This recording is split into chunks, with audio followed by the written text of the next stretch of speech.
Sir మీ cinema చలో కానీ భీష్మ కానీ రష్మిక గారు చాలా ప్లస్ అయ్యారు ఆ సినిమాలకి ఆ కథలకి. ఈ సినిమా కూడా స్టార్టింగ్ రష్మిక గారిని తీసుకున్నారు. ఆవిడ ఎందుకు డ్రాప్ అయ్యారు? మళ్ళీ ఈ సినిమాలో ఏమైనా స్పెషల్ అపియరెన్స్గా కనిపించే అవకాశం ఉంది?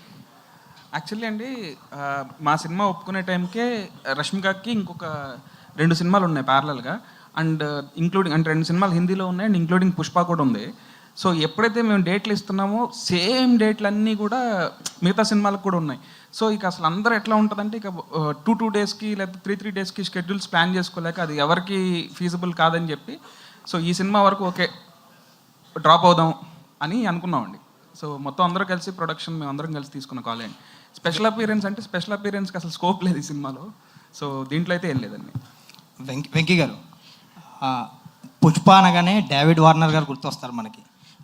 రీసెంట్గా ఒక డేవిడ్ వార్నర్ గారు యాక్టింగ్ చేస్తున్నారని ఒక పిక్ లీక్ అవ్వగానే అందరు పుష్ప అన్నారు. బట్ కట్ చేస్తే ఏంటంటే నెక్స్ట్ డే తెలిసింది ఏంటంటే రాబిన్హుడ్లో ఆయన క్యామియో చేస్తున్నారని. సో ఆ క్యామియో వెనకాల ఏంటి సీక్రెట్ ఏంటి, ఎలా ఉండబోతుంది ఆ క్యారెక్టర్? ఆ చాయిస్ ఎవరిది? David Warner.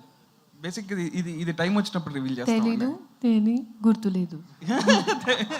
Song item song Ketika గారితో చేయించినట్టున్నారు. సో ఎప్పుడు రిలీజ్ చేస్తున్నారు ఆ సాంగ్? మీ టీం కూడా చాలా కాన్ఫిడెంట్గా చెప్తున్నారు ఆ సాంగ్ గురించి. సో అది బేసిక్గా అది ఒక స్పెషల్ కాన్సెప్ట్ సాంగ్ అండి. సగం ఐటమ్ సాంగ్ ఉంటుంది, సగం హీరో హీరోయిన్తో ఉంటుందండి.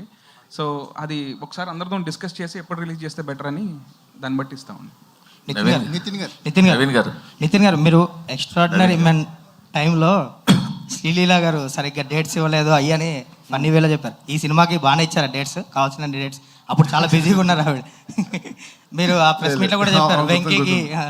లేదు, ఈ సినిమాకి బాగా ఇచ్చింది డేట్స్ అంటే బాగా కోఆపరేట్ చేసింది. ఈ ఇయర్ మీరు చూస్తే లిటరలీ నేను ఏ సినిమా ఒప్పుకోలేదండి. నేను literally I put everything into this film.